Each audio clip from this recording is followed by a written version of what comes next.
देखते हैं हमारा नेक्स्ट क्वेश्चन, क्वेश्चन नंबर 20।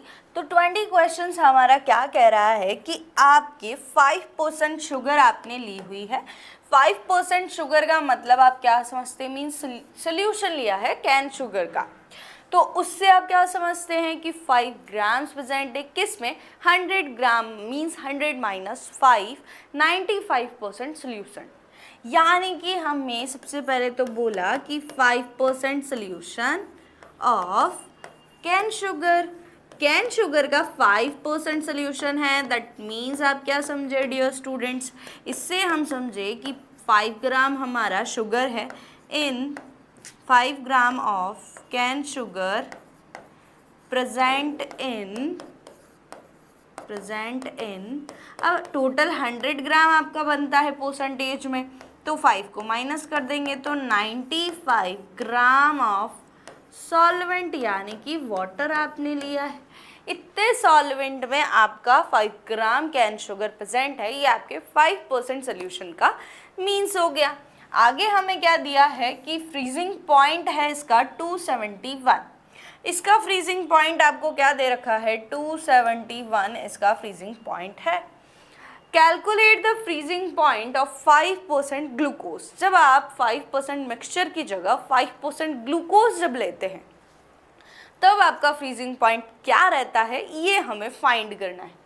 ठीक है, तो वाटर इफ मीन्स 5% ग्लूकोज आपका वाटर में है। अगर 5% यहाँ पर मिक्सचर था तब कुछ और बात थी, और 5% आपने ग्लूकोज वाटर के अंदर मिक्स किया है तब कुछ और बात है।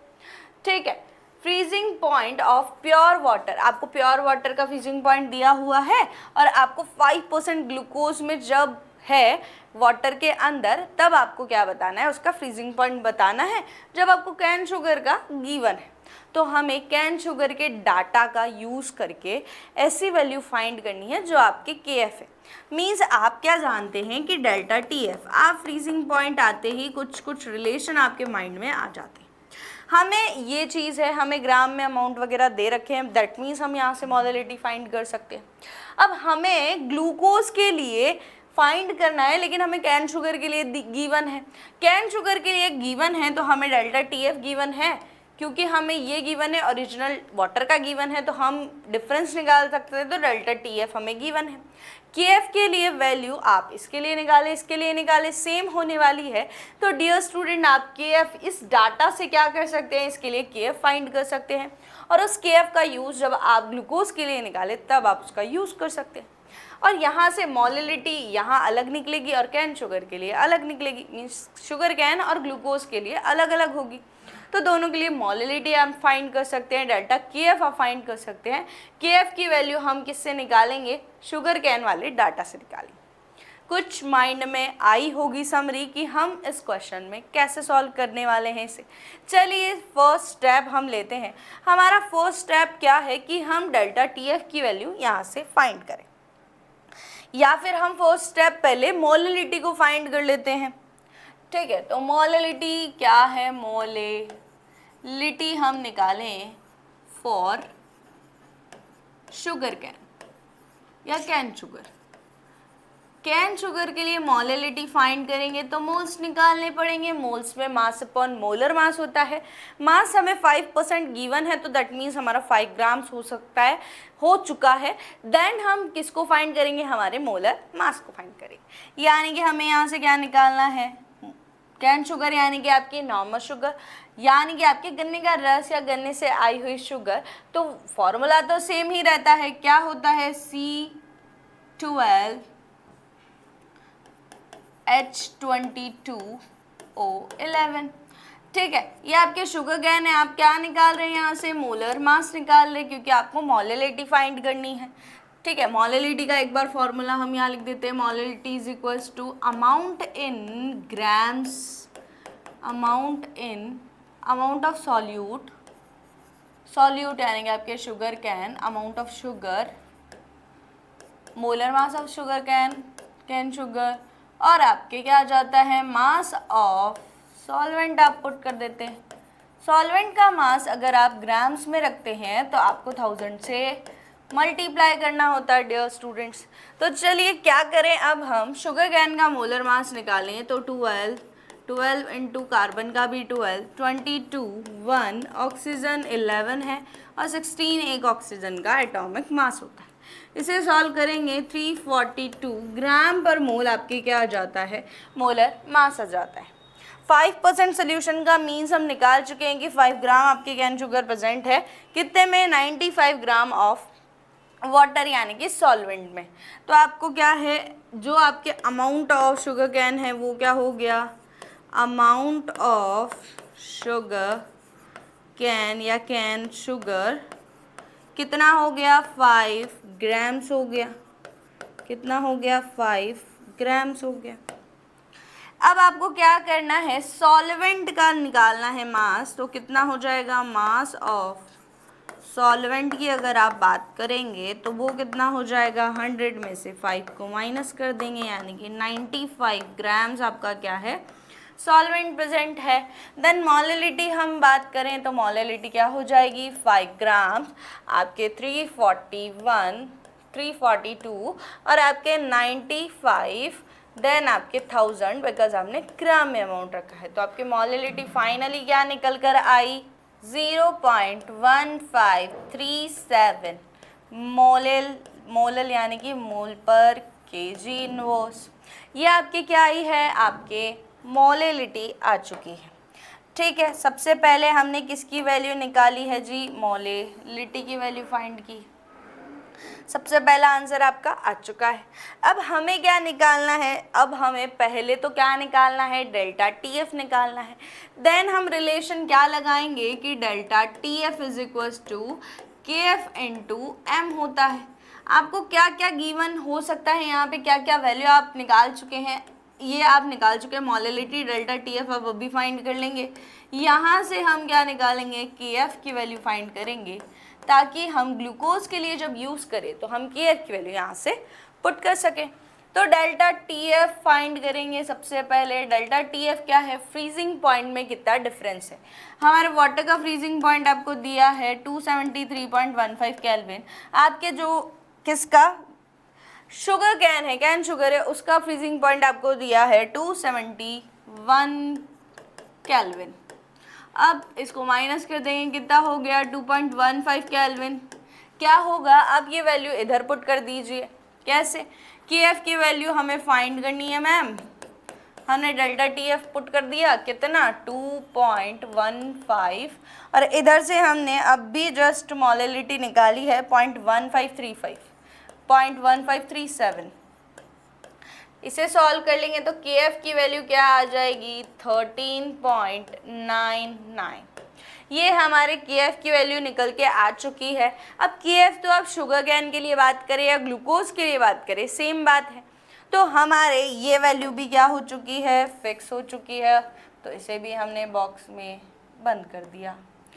ठीक है, नेक्स्ट हमें क्या निकालना है, नेक्स्ट हमें अब ग्लूकोज की बात करनी है। हमें बोला है कि 5% ग्लूकोज है। 5% ग्लूकोज से मतलब क्या समझे हम कि 5 ग्राम आपका क्या है, ग्लूकोज प्रेजेंट है किस में, 5 gram glucose is present in कितना सॉल्वेंट, प्रेजेंट इन 100-5 यानी कि 95 ग्राम ऑफ वाटर में प्रेजेंट है। ओके, सॉल्वेंट आपका क्या है जी, वाटर है। अब आपके 5% का आपने मीन्स निकाला तो आपको ग्राम में अमाउंट मिल गया, 95 आपके वो मिल गई। अब आपको क्या निकालना है, क्योंकि आप मोलैलिटी यहाँ पर फाइंड करेंगे इसके लिए, तो क्या फाइंड करना होगा, मोलर मास फाइंड करना होगा। Very good. तो मोलर मास ऑफ ग्लूकोज की अगर हम बात करें तो ग्लूकोज का मोलर मास निकालने से पहले ग्लूकोज का फॉर्मूला आपको याद होना चाहिए, C6H12O6। 6 इंटू 12, 12 इंटू 1, 6 इंटू 16 कितना हो गया, इसका आता है आपके 180 ग्राम पर मोल। ठीक है, ये आपके क्या हो चुका है, ग्लूकोज का मोलर मास हो चुका है। तो अब आपको क्या निकालनी है, मोलैलिटी फाइंड करनी है। ठीक है जी, चलते हैं हम किस पे, मोलैलिटी पे। मोलिलिटी फॉर ग्लूकोज की हम बात कर रहे हैं, फॉर ग्लूकोज चल रहा है यहाँ पर, for glucose 5% glucose. Amount of, बार बार लिखेंगे नहीं, अब क्या है अमाउंट ऑफ सॉल्यूट, सॉल्यूट कौन है ग्लूकोज, ग्लूकोज की अमाउंट कितना है 5 ग्राम्स। इधर आपके क्या है, आप किसको लिखेंगे मोलर मास को, कितना है 180 है मैम, 180 इनटू मोलर मास। अब मास किसका आएगा सॉल्वेंट का, सॉल्वेंट का क्या है मास 95 ग्राम्स है, ग्राम्स में अगर लिखते हैं तो 1000 से मल्टीप्लाई भी करना पड़ेगा, तो मोलिलिटी आपकी फाइनल कितनी आ गई 0.21926 ग्राम पर, सॉरी मोल पर किलोग्राम आपके क्या आ चुकी है मोलिलिटी आ चुकी है। तो इसे भी हम बॉक्स में पैक कर देते हैं।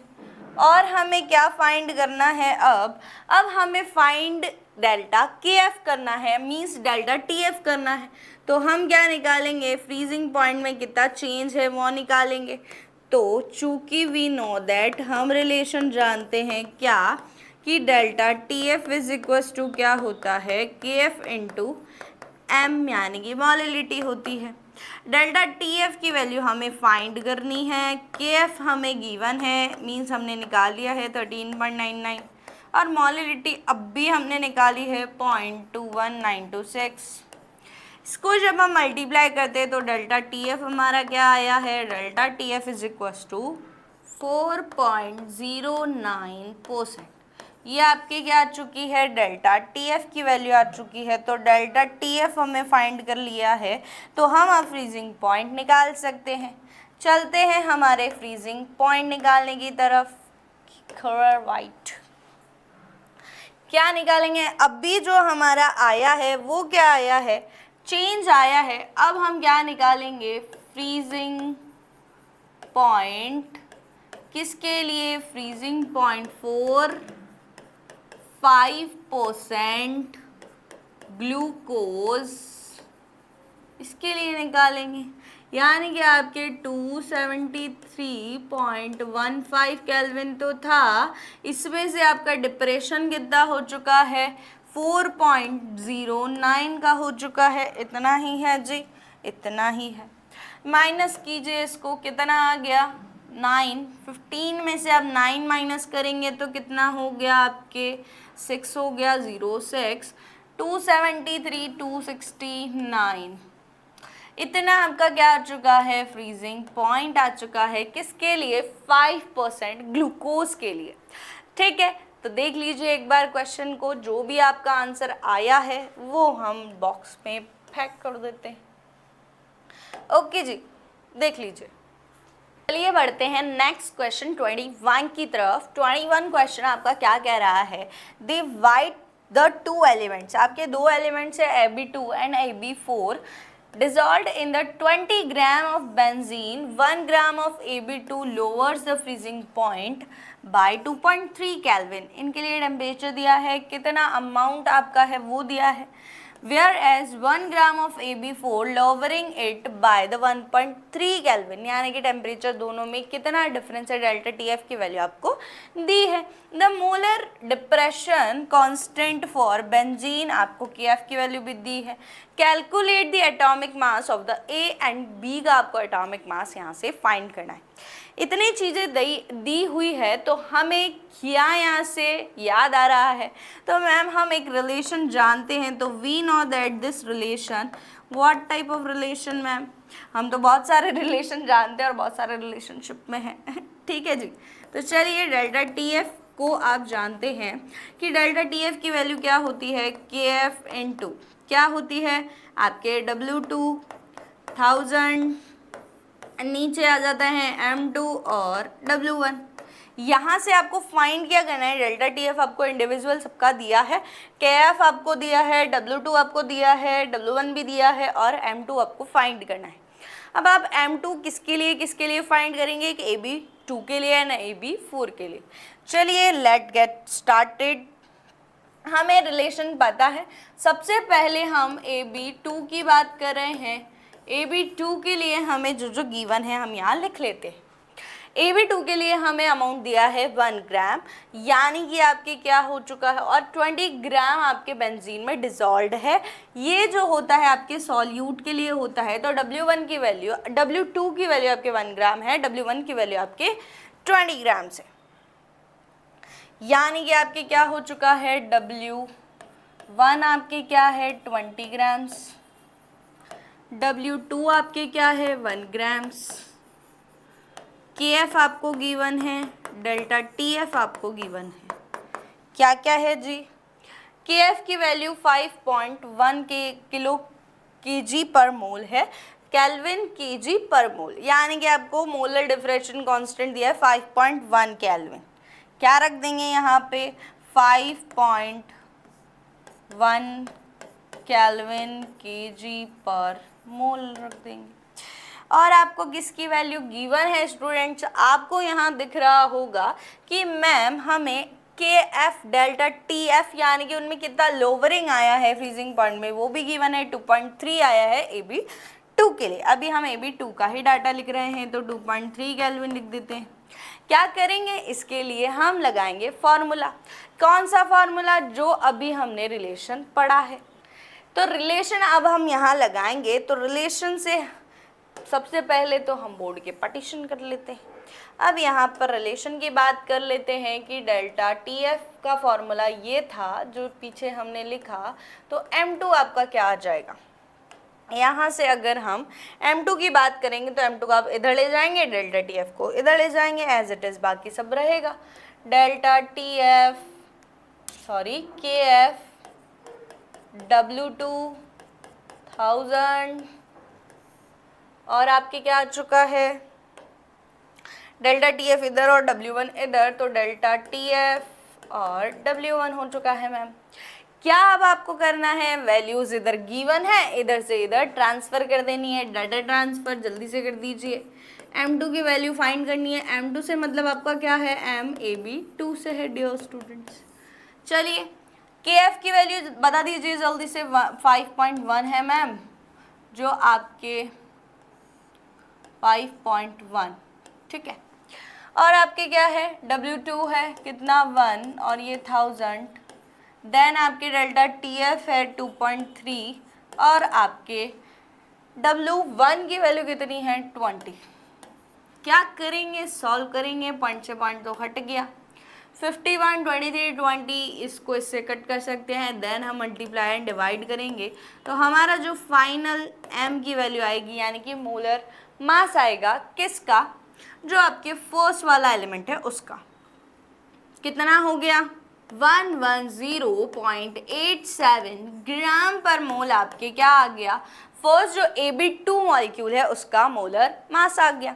इसी तरह अब आप क्या करेंगे, जो आपके सेकंड वाला है उसका भी मोलर मास आपको फाइंड करना है, ठीक है, उसका भी मोलर मास लिख देंगे। क्या है उसका मोलर मास देख लेते हैं। सेकंड वाले का भी फाइंड करना है, सेम एज इट इज जैसे अभी हमने किया है। तो हम पहले यहाँ से डाटा लिखेंगे, क्या क्या डाटा है, जो भी है किसके लिए लिखेंगे, AB4 के लिए लिखेंगे मैम। AB4 के लिए सबसे पहले हमें जो हमारा ग्राम में अमाउंट दिया है उसे हमने क्या बोला है, W2 बोला है। W1 की वैल्यू तो आपकी 20 है, W1 की वैल्यू 20 है, W2 आपका वापस 1 ग्राम से, शायद 1 ग्राम से, ठीक है, 1 ग्राम ये है, ये 20 ग्राम है। जो आपके डेल्टा TF है वो चेंज हुआ है और आपके KF की वैल्यू एज इट इज़ है 5.1, ठीक है। इधर डेल्टा TF कितना है 1.3 केल्विन से लोवरिंग हुई है तो 1.3 केल्विन है मैम। क्या करेंगे, AB2 के लिए भी सेम फार्मूला लगाएंगे, MAB4 के लिए क्या हो गया, KF W2 1000 delta TF W1, MAB4 क्या हो गया, उधर से डाटा ट्रांसफ़र कर दीजिए फटाफट से। उधर से डाटा ट्रांसफ़र किया हमने तो क्या आया, हमने सबसे पहले डेल्टा TF 1.3 पुट किया, 20, KF की वैल्यू 5.1 1000, ओनली ये चेंज हुआ है डाटा। तो अब हम AB4 को जब निकालेंगे तो कितना आया सॉल्व करने पे 196.15 मोल पर ग्राम पर मोल। ये आपके क्या आ चुका है, जो हमने मोलर मास निकाला है किसके लिए, ये मोलर मास किसके लिए निकला है AB4 के लिए। अब हमें क्या करना है, दोनों के लिए मैम मोलर मास हम निकाल चुके हैं, अब किसकी वैल्यू निकालें। तो अब बारी आएगी कि हमसे पूछा किसके लिए है, हमें तो इंडिविजुअल A और B के लिए निकालना है। हमें टोटल मोलर मास तो मिल चुका है, लेकिन क्या इंडिविजुअल मिला है, नहीं मिला है मैडम। इंडिविजुअल के लिए हम क्या करेंगे, अब हमने माना, क्या माना, ए के जो मोलर मास है यानी कि एटॉमिक मास जो है, एटॉमिक लेट बी, यानी कि हमने माना है अब एटॉमिक मास ऑफ ए जो है, ए का जो एटॉमिक मास है वो हमने x माना है, और जो आपके एटॉमिक मास बी का है, atomic mass of B is equals to Y. ठीक है जी। अब आपके थोड़ी सी क्या चलने वाली है, अब आपके थोड़ी सी मैथ्स आने वाली है यहाँ पे, किस तरह से, क्या आपने कभी जो इक्वेशंस होती है उन्हें सॉल्व किया है। सेम आपकी कंडीशन है, AB2 के लिए अगर हम इक्वेशन लिखते हैं और AB4 के लिए इक्वेशन लिखते हैं तो किस तरह से इक्वेशन आपकी क्रिएट होती है उसे देख लीजिए। अगर हम AB2 के लिए लिखेंगे तो x plus 2y is equals to, overall आपका मोलर मास कितना आया है AB2 के लिए, मोलर मास AB2 के लिए 110.87 है मैम, 110.87 के बराबर हो जाएगा। इसी तरह इसके लिए लिखेंगे तो x plus 4y is equals to कितना हो जाएगा, यहाँ पर कितना है 196.15 है, 196.15। अब आपको क्या करना है, इक्वेशन 1 और इक्वेशन 2 को जनरल जैसे आप सॉल्व करते हैं मैथ्स में वैसे सॉल्व कर लीजिए और x और y की वैल्यू फाइंड कर लीजिए। वही हमें फाइंड करना था, वही हमारा क्वेश्चन हमसे पूछा था कि आपके A और B का एटॉमिक मास क्या है। चलिए करते हैं। कैसे करेंगे, आपने ऐसे सॉल्व किया होगा कि इक्वेशन 1 को इक्वेशन 2 में से क्या करना है, माइनस करना है। क्या करना है, माइनस करना है। यहाँ माइनस के साइन जब लग जाएंगे तो क्या हो जाएगा, आप देखेंगे कि ये सेम वाले आपके कट हो जाएंगे, बाकी वाले आपके बचेंगे। तो ये कितना आ चुका है, अब ये आ चुका है मैम माइनस के 2y। इधर आप माइनस कीजिए, 110 माइनस 196 आप करेंगे तो कितना आ गया, 85.28 आ गया। ठीक है। अब यहाँ से आपको y निकालना है, 2y थोड़ी निकालना है, माइनस से तो माइनस कट हो जाएगा, माइनस से तो माइनस कट हो गया। अब आपको क्या निकालना है मैडम, 2y की वैल्यू दी हुई है, y की वैल्यू निकालनी है, 85/28/2 कर देंगे। क्या आ चुकी है आपके y की वैल्यू, अगर आप देखेंगे तो कितनी आ जाएगी, y इज इक्वल टू 2 से डिवाइड कीजिए 4, आपके 2, 1 इधर गया 6 और 4, ये आपके क्या आ चुका है, y की वैल्यू आ चुकी है। यानी कि इतना अमाउंट आपके एटॉमिक मास b का है, b का जो एटॉमिक मास है वो आ चुका है। तो अब आपको किसके लिए निकालना है, अब आप इसे पुट कर दीजिए इक्वेशन 3 को, पुट इक्वेशन 3 इन इक्वेशन 1 में जब आप ये डाटा पुट करेंगे y का तो x की वैल्यू क्या आ जाएगी, 110.87 में से आप 2 इंटू, यानी कि आप डायरेक्ट 2y से भी यहाँ वैल्यू रख सकते हैं, 2y की वैल्यू यहाँ रख दीजिए, कितना 85.28 को माइनस कर दीजिए तो x की वैल्यू क्या आ जाएगी, 25.59, ये आ गई। और ये क्या आ गए, आपके एटॉमिक मास हो चुके हैं। तो आप यहाँ फाइनल लिख सकते हैं कि एटॉमिक मास ऑफ, क्या लिख देंगे, एटॉमिक मास लिख देंगे, दोनों के अलग अलग क्या आ चुके हैं, atomic mass of A is A and B is कितना कितना है आपके, ए का तो है 25.59 AMU या U, एंड कितना है 42.64 U रेस्पेक्टिवली। ठीक है जी, ये आपके किसकी वैल्यू आ चुकी है, ए और बी के एटॉमिक मास की वैल्यू आ चुकी है जो आपको फाइंड करनी थी। देखते हैं हमारा नेक्स्ट क्वेश्चन, क्वेश्चन नंबर 22। तो at 300 Kelvin 36 gram of glucose present in a litre of its solution, यानी कि आपको इतना इतना अमाउंट दिया हुआ है, उसका सोल्यूशन का वॉल्यूम आपके 1 लीटर है, हैज़ एन ऑस्मोटिक प्रेशर, आपको उसका ऑस्मोटिक प्रेशर भी गिवन है, osmotic pressure of the solution भी आपको गिवन है, at the same temperature what would be the concentration.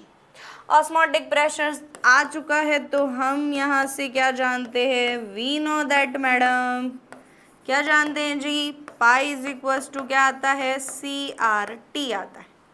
आपको क्या दिया है, ऑस्मोटिक प्रेशर दिया है, C दिया है, R दिया है एंड T दिया है।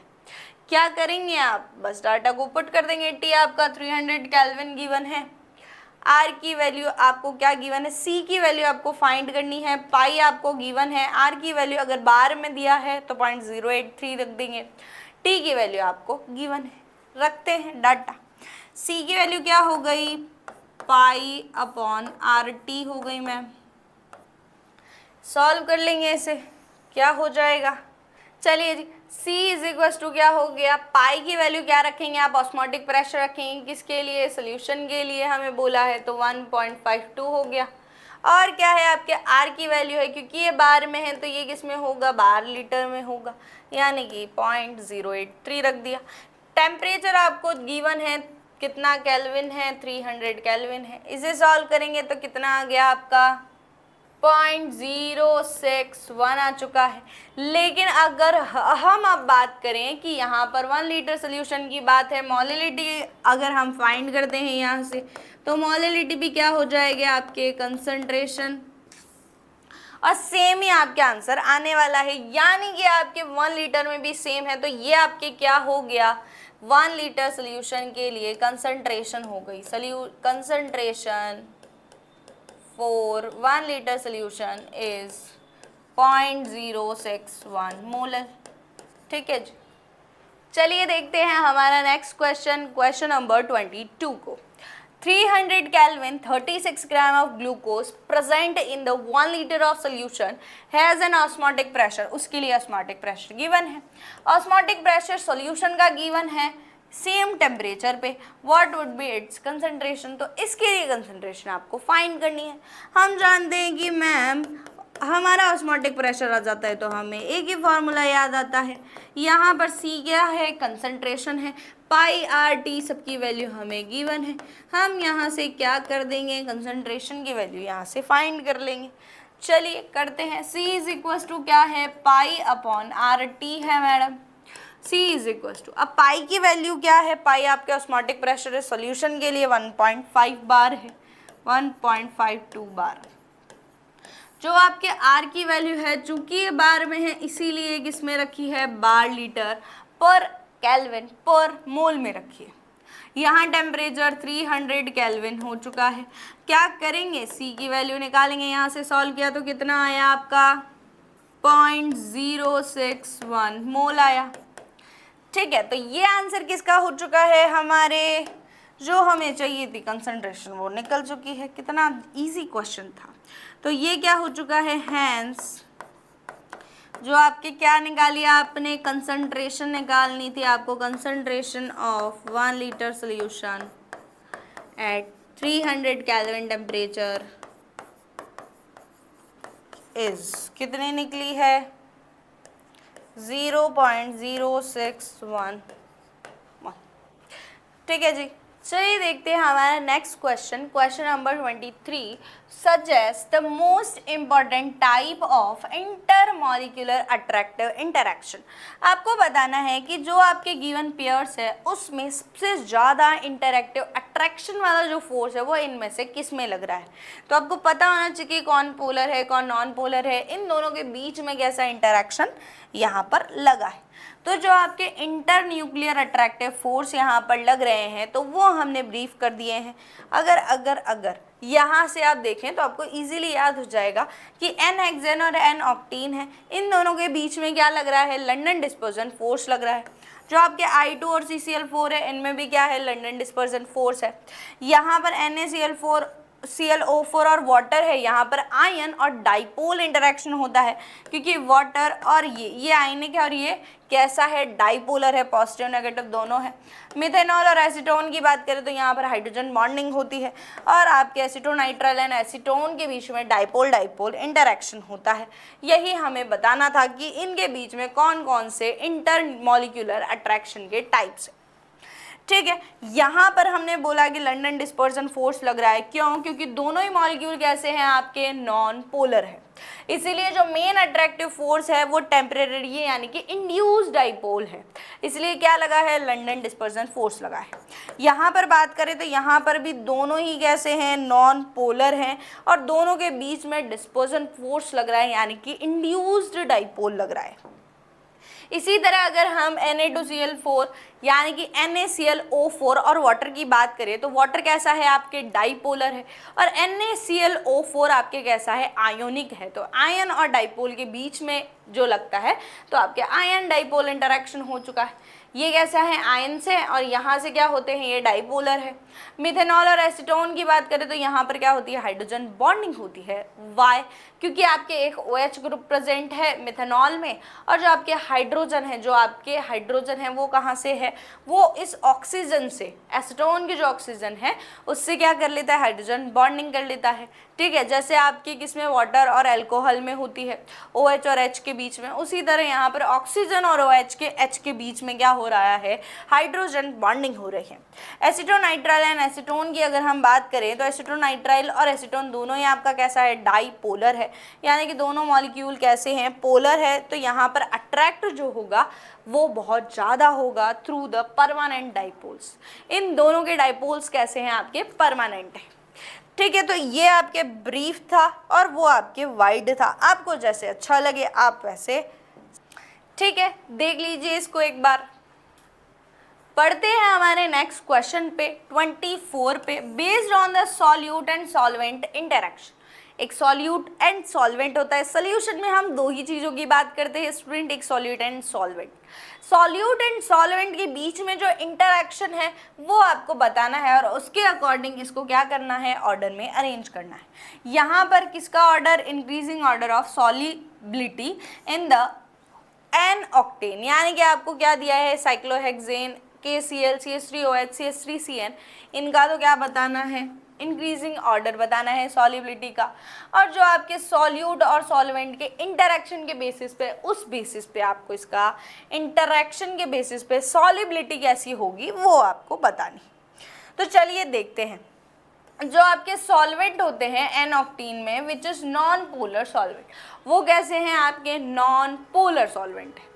देयरफॉर जो नॉन पोलर सब्सटेंस होंगे will be the soluble in it, यानी कि क्योंकि हम जानते हैं लाइक सॉल्युबल इन लाइक, इसीलिए नॉन पोलर में सॉल्युबल होगा। ठीक है जी, तो यहाँ पर नॉन पोलर में कैसे सॉल्युबल होंगे, तो हम गिवन सब्सटेंस को देखते हैं कि हमारा एन ऑक्टेन अगर नॉन पोलर है, अगर सॉल्वेंट नॉन पोलर है तो सॉल्यूट नॉन पोलर होगा, तो सॉल्युबिलिटी वहाँ पर ज़्यादा हो जाएगी। लाइक डिजॉल्व्स इन लाइक, तो यानी कि साइक्लोहेक्सेन आपका कैसा है, नॉन पोलर है, तो ये इजीली अच्छे से होगा। KCl आपका आयनिक है, CH3OH जो है मिथेनॉल आपका पोलर है, CH3CN जो एसीटोनाइट्राइल है वो भी पोलर है।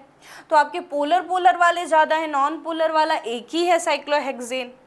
तो यहाँ पर इंक्रीजिंग जो सॉल्युबिलिटी का ऑर्डर हो जाएगा एन ऑक्टीन में, वो किस तरह का हो जाएगा, जो आपके आयोनिक है वो सबसे पीछे जाएंगे, देन आपके पोलर वाले आ जाएंगे और आपके नॉन पोलर वाले की सबसे ज़्यादा सॉल्युबिलिटी हो जाएगी। अब हम CN और OH में से भी अगर बात करें तो ऑक्सीजन और नाइट्रोजन दोनों को देखकर हम कह सकते हैं कि CH3CN की सॉल्युबिलिटी ज़्यादा होगी।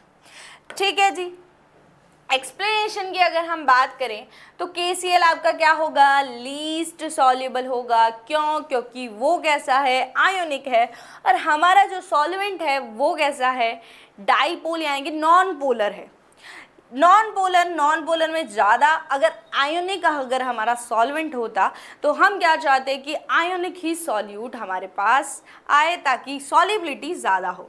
KCl आपके आयोनिक है, लीस्ट सॉल्युबल होगा किस में, जो आपके नॉन पोलर सॉल्वेंट है उसमें।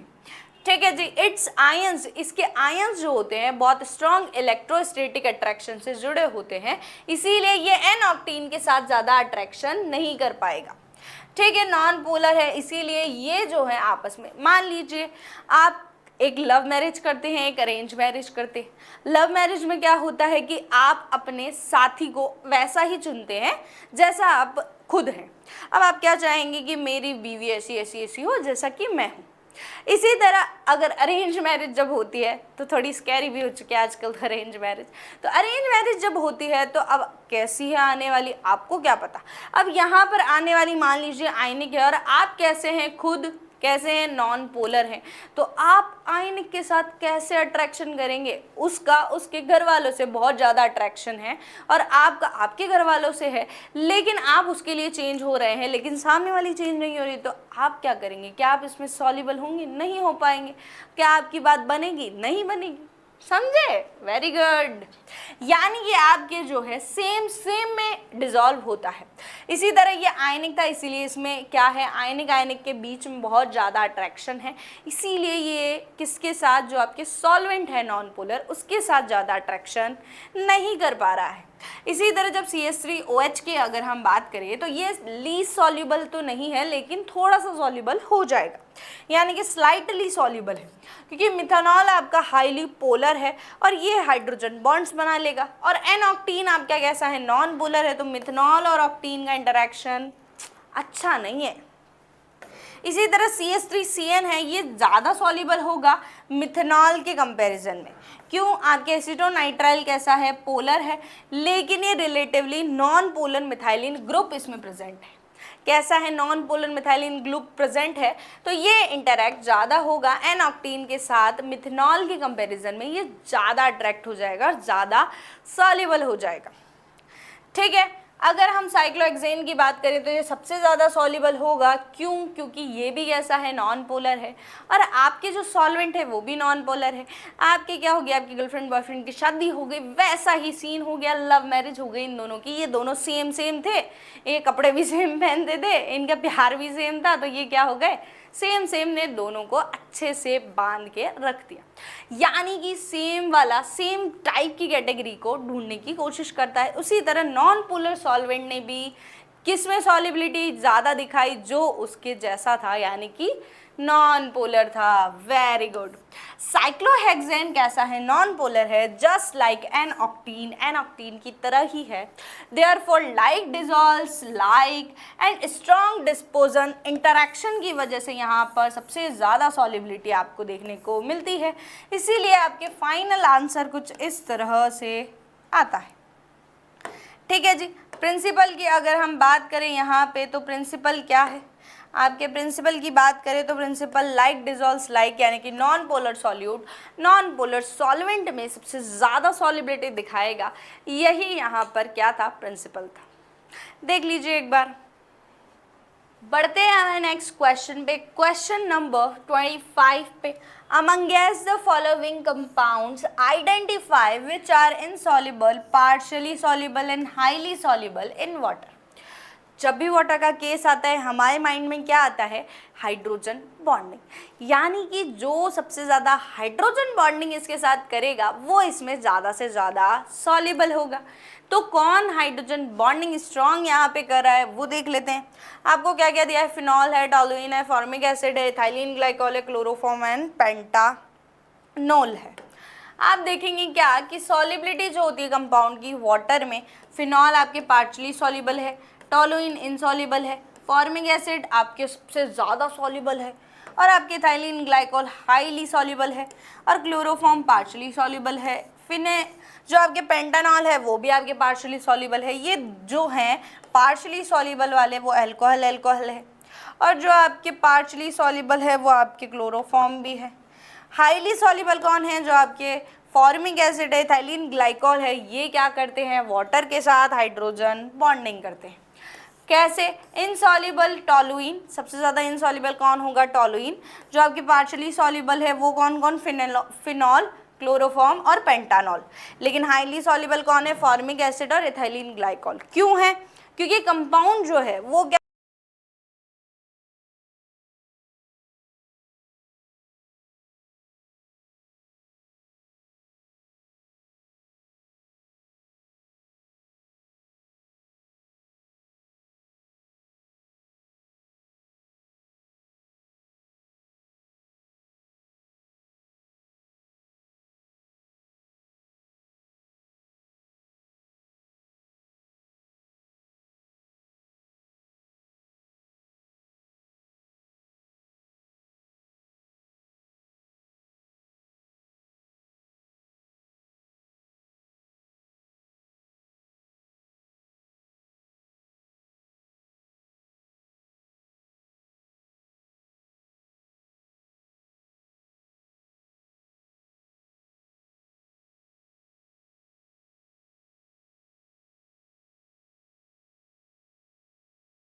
क्या कर रहे हैं, स्ट्रॉन्ग हाइड्रोजन बॉन्ड बना रहे हैं वाटर के साथ, इसीलिए हाईली सॉल्युबल है।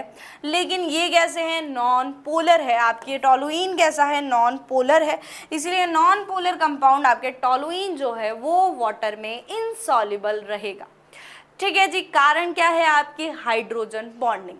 जो हाइड्रोजन बॉन्डिंग आपके साथ अच्छी करेगा तो वाटर में वो ज़्यादा से ज़्यादा सॉल्युबल हो जाएगा।